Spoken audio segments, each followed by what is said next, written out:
आइए आज के इस वीडियो में हम जानेंगे नीलावंती ग्रंथ के बारे में। नीलावंती ग्रंथ को हम 7 अध्यायों में देखेंगे और 7 अध्यायों को सुनने के लिए नीलावंती ग्रंथ की संपूर्ण जानकारी लेने के लिए और सब्सक्राइब जरूर कर लीजिएगा, बेल आइकन दबा लीजिएगा ताकि आप संपूर्ण कहानी को जान सके। नीलावंती एक श्रापित ग्रंथ की पूरी कहानी है और दोस्तों नीलावंती ग्रंथ को भारत सरकार ने बैन कर दिया है क्योंकि इस ग्रंथ को एक श्रापित यक्षिणी के द्वारा लिखा गया है, ऐसा कहा जाता है। ऐसा माना जाता है कि जिसने भी लालचवश इस किताब को पढ़ने की कोशिश की उसकी मृत्यु हो गई है या फिर वह पागल हो गया है। जब बहुत सारे मामले आने लगे तो भारत सरकार ने ग्रंथ को पढ़ने पर पूरी तरीके से बैन लगा दिया। दोस्तों ये बहुत समय पहले की बात है कि उत्तर प्रदेश के एक छोटे से गांव में एक आदमी था, उसकी एक पत्नी और एक छोटी सी बच्ची थी। जब वह बच्ची 5 वर्ष की हुई तो उसकी मां की मृत्यु हो गई। इस बच्ची का नाम नीलावंती था। नीलावंती की मां की मृत्यु के पश्चात नीलावंती के पिता ने उस गांव को छोड़ दिया और नीलावंती को लेकर दूसरे गांव में चले गए। दोस्तों नीलावंती के पिता आयुर्वेद का अच्छा उन्हें ज्ञान था। नीलावंती भी अपने पिता से आयुर्वेद का ज्ञान लेती थी। नीलावंती के अंदर एक खासियत थी कि वह पेड़ पौधे, जानवरों, पशु पक्षियों सबकी भाषा समझ लेती थी। और यही नहीं, नीलावंती के स्वप्न में शैतान भी आते थे और नीलावंती को जमीन के नीचे गड़े हुए धन दौलत के बारे में जानकारी देते थे। लेकिन नीलावंती के अंदर उसके पिताजी के अच्छे संस्कार थे, इसलिए वह सब कुछ जानते हुए भी धन दौलत जमीन के नीचे से खोदकर नहीं निकालती थी। और नीलावंती को पेड़ पौधे और शैतान जो भी मंत्र बताते वो पीपल के पत्ते पर बनी किताब पर लिख देती थी। और जब नीलावंती 20 से 22 वर्ष की हो गई तब जो भूत प्रेत नीलावंती के स्वप्न में आते थे वो हकीकत में उसके सामने आने लगे। कुछ समय बाद नीलावंती को पता चला कि वो एक श्रापित यक्षिणी है जो कि एक श्राप की वजह से इस धरती से बाहर नहीं निकल पा रही है। उसे अपनी दुनिया में जाना था और यह सब बात वो अपने पिताजी को बताती है। तब उसके पिताजी उससे कहते हैं कि बेटी यदि तू इस दुनिया की नहीं और किसी श्राप के कारण तू इस दुनिया में फंसी हुई है तो मैं तुझे नहीं रोकूंगा जाने से, अतः तू स्वेच्छा से यहाँ से जा सकती है। फिर नीलावंती उस गांव को छोड़कर जाने लगती है। जाते वक्त उसे रास्ते में एक व्यापारी मिलता है। नीलावंती उस व्यापारी से दूसरे गांव में जाने के लिए कहती है क्योंकि नीलावंती को एक अच्छी आत्मा ने बताया था कि यहाँ से 35 किलोमीटर की दूरी पर तुम्हें एक गांव मिलेगा और उस गांव में तुम्हें एक बरगद का पेड़ मिलेगा। वहीं से तुम्हें अपनी दुनिया में जाने का रास्ता मिलेगा। इसके अलावा तुम्हें अपने रक्त के साथ साथ पशु पक्षियों को भी बलि देनी पड़ेगी। और इसी को ध्यान में रखते हुए वह नीलावंती उस व्यापारी से उस गांव में चलने के लिए कहती है। वह व्यापारी नीलावंती को देखकर मंत्र मुग्ध हो जाता है और कहता है, मैं तुम्हें उस गांव में छोड़ दूंगा लेकिन बदले में तुम्हें मुझसे शादी करनी पड़ेगी। नीलावंती ने व्यापारी के सामने मुस्कुराते हुए कहा कि ठीक है, मुझे मंजूर है, लेकिन मेरी भी एक शर्त है कि रात के समय मैं तुम्हारे साथ नहीं रहूंगी और मैं कहाँ जाती हूँ, क्या करती हूँ, इसके बारे में तुम मुझसे कुछ नहीं पूछोगे। व्यापारी ने कहा कि ठीक है, मुझे मंजूर है। उसके बाद वह व्यापारी नीलावंती को अपने बैलगाड़ी में बिठाकर उस गांव में ले जाता है। फिर शर्त के अनुसार नीलावंती ने उस व्यापारी से विवाह कर लिया। रात के समय नीलावंती प्रतिदिन बरगद के पेड़ के नीचे तंत्र मंत्र करने के लिए चली जाती है और वहां वो अपना रक्त पशु पक्षियों की बलि भी चढ़ाती है अपने रक्त के साथ। और एक दिन रात के समय जब नीलावंती तंत्र मंत्र उस बरगद के पेड़ के नीचे कर रही थी, उसी समय उस गांव के कुछ लोग नीलावंती को पशु पक्षियों की बलि देते हुए देख लेते हैं और उस व्यापारी को जाकर सारी घटना की जानकारी दे देते हैं। जब अगली रात को नीलावंती अपने समय के अनुसार रात में तंत्र साधना के लिए निकलती है तो उसके पीछे पीछे वो व्यापारी भी चला जाता है। नीलावंती को तंत्र साधना करते हुए वह व्यापारी देख लेता है। अगले ही दिन नीलावंती के स्वप्न में शैतान आता है और उससे बताता है कि नीलावंती कल जब तुम तंत्र साधना के लिए बरगद के पेड़ के नीचे जाओगी, उसी समय बरगद के पेड़ के बगल से जो नदी बहती है, उस नदी में तुम्हें एक लाश बहती हुई दिखाई देगी। उस लाश के गले में एक ताबीज होगी, तुम्हें उसे खोल लेना है और गले से ताबीज को निकालने के बाद उसी नदी में तुम्हें एक नाव पर सवार आदमी मिलेगा। तुम्हें इस ताबीज को उस आदमी को दे देना है। वह तुम्हें दूसरी दुनिया के दरवाजे तक पहुंचाने में तुम्हारी मदद करेगा। उस शैतान ने नीलावंती से यह भी कहा कि तुम्हें अपनी दुनिया में वापस लौटने का सिर्फ यही एक चांस मिलेगा, दोबारा चांस तुम्हें नहीं मिलेगा। अगले ही दिन नीलावंती बहुत खुश हुई और रात के समय बरगद के पेड़ के नीचे चली गई। वह तंत्र साधना करके अपनी रक्त की तथा पशु पक्षियों की बलि दे रही थी कि उसे नदी के किनारे एक लाश बहती हुई दिखाई देती है। नीलावंती उस लाश के पास जाती है, उसके गले में बंधे हुए ताबीज को निकालने की कोशिश करती है। उसी समय वहां पर वह व्यापारी भी आ जाता है और अपनी असली शैतानी रूप में आकर वह ताबीज की पहली गांठ खोल ही पाती है कि दूसरा खोलने के पहले ही गांव वाले वहां आ जाते हैं और नीलावंती की नरभक्षी नीलावंती को समझकर कहने लगते हैं कि ये दोनों शैतान हैं और ये दोनों सभी गांव वालों को मार डालेंगे, या तो इन दोनों को मार डालो। और सभी गांव वाले अपने अपने हथियार लेकर दोनों को दौड़ाने लगते हैं। नीलावंती तो बच गई, लेकिन गांव वालों ने उस राक्षस को मार गिराया। राक्षस होने की वजह से वह दोबारा जीवित हो उठ खड़ा हुआ और नीलावंती के पास आकर बोला कि तुम मुझे ये किताब दे दो जिसमें तुमने मंत्रों को लिखा है और मुझे कुछ नहीं चाहिए। तब नीलावंती ने सोचा कि यदि यह किताब इस शैतान को मिल गया तो यह दुनिया के लिए अनर्थ साबित हो सकता है। अतः नीलावंती ने उस किताब को श्रापित करते हुए कहा कि जिसने भी लालचवश आकर इस किताब को पूरा पढ़ लिया उसकी तुरंत मृत्यु हो जाएगी, और जिसने इस किताब को आधा पढ़कर बीच में ही छोड़ दिया वो पागल हो जाएगा। यह कहकर नीलावंती उस किताब को लेकर भाग जाती है और उसके बाद नीलावंती का आज तक पता नहीं चला कि वो कहाँ गई। कुछ समय पश्चात वह किताब एक साधु को मिलती है। उस साधु के मन में किसी भी तरह का कोई लालच नहीं रहता है। चूँकि वह किताब दूसरे भाषा में लिखी गई थी, अतः वह साधु उसे सरलतम रूप में अनुवाद करके लिखते हैं ताकि सबको समझ में आ सके। नीलावंती के बारे में और एक बात बहुत ही प्रसिद्ध है कि उसे जानने वाले एक मनुष्य आज भी जीवित है। उसे लोग बाजिंद कहते हैं और वह महाबलेश्वर के जंगलों में रहता है। कहते हैं कि उसकी आयु 200 वर्षों से भी ज़्यादा है। अब सबसे आसान तरीका तो यह है कि पहले बाजिंद को खोजा जाए जो उसे जानने वाले हैं, और उसके पास से जो जानकारी मिले उसके आधार पर नीलावंती की खोज की जाए।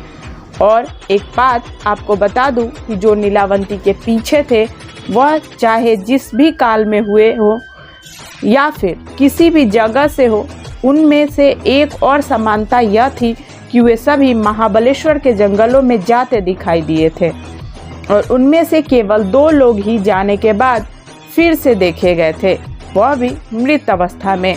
बाकियों की जिनकी संख्या सैकड़ों में हो सकती है, क्या हुआ किसी को नहीं पता, क्योंकि उनका न शरीर मिला न ही कोई अवशेष मिला। अब इतनी जानकारी मिलने के बाद क्या आप अब भी चाहते हैं कि आप भी इस ग्रंथ की खोज करने जाएं?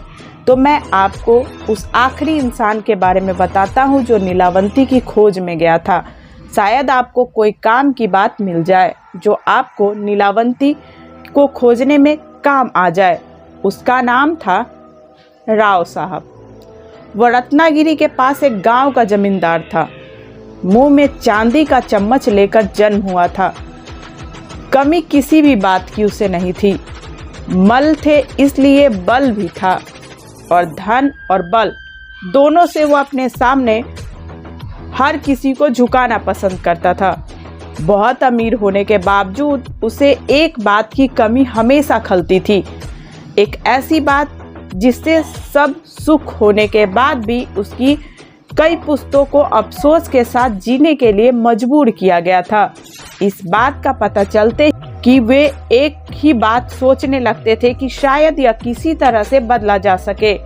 वह बात यह थी कि उसके खानदान में बहुत पहले किसी ने केवल गलतफहमी के कारण 7 कुएं भरे जाते इतना सोना और हीरे जवाहरात समुद्र में डुबा दिए थे।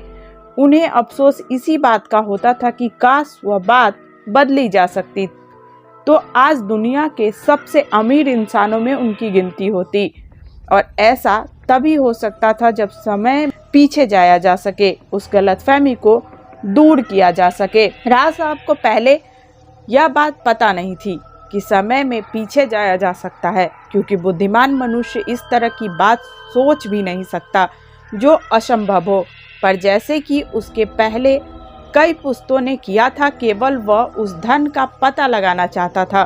उसके लिए उसने भी उन्हीं तरीकों को अपनाया था जिसे उसके पुश्तों ने अपनाया था, जैसे ज्योतिषों, तांत्रिकों, मांत्रिकों के माध्यम से धन का पता लगाना। लेकिन बहुत कुछ करके भी कुछ हासिल नहीं हो सका था। समय और पैसा दोनों बर्बाद हो रहे थे। आगे इस धन की कोई कीमत नहीं हो सकती थी।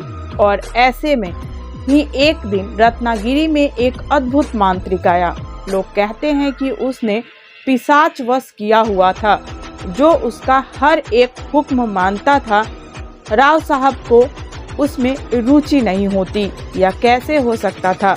राव साहब भी रत्नागिरी चले गए और उस मांत्रिक को मिले। पहले ही मुलाकात में मांत्रिक ने राव साहब पर ऐसी छाप छोड़ी कि उसने मांत्रिक को अपनी हवेली में बुला लिया। राव साहब की हवेली पर आता है और उसकी अच्छी मेहमान नवाजी की जाती है। हर तरह से उसे प्रभावित करने की कोशिश हो रही थी, इसलिए कि राव साहब ने यह भी सुना था कि मांत्रिक के पास अंजन बनाने की भी विधि है। और प्राचीन काल में ही लोगों में यह बात प्रचलित थी कि किसी तरह का रासायनिक काजल, जिसे अंजन कहते हैं, वह आग पर लगाने से जमीन के नीचे दबा हुआ खजाना दिखाई देता है। और वही पाने के लिए राव साहब इतने यत्न कर रहे थे।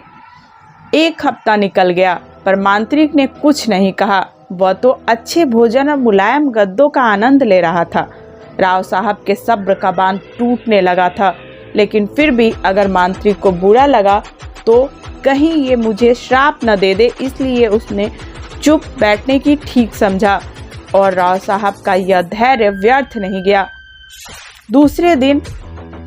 दूसरे दिन मांत्रिक और राव साहब एक कमरे में अकेले बैठे थे। तब मांत्रिक ने राव साहब से पूछा कि उससे क्या चाहिए। तब राव साहब ने अपनी इच्छा और उस खानदानी खजाने के बारे में मांत्रिक को बताया। मांत्रिक की आंखें चमक उठी। उसने जिंदगी में कभी इतने खजाने के बारे में नहीं सुना था, लेकिन उसने अपने चेहरे को निर्विकार रखा और उससे जाहिर नहीं होने दिया कि उसे भी खजाने की लालसा है।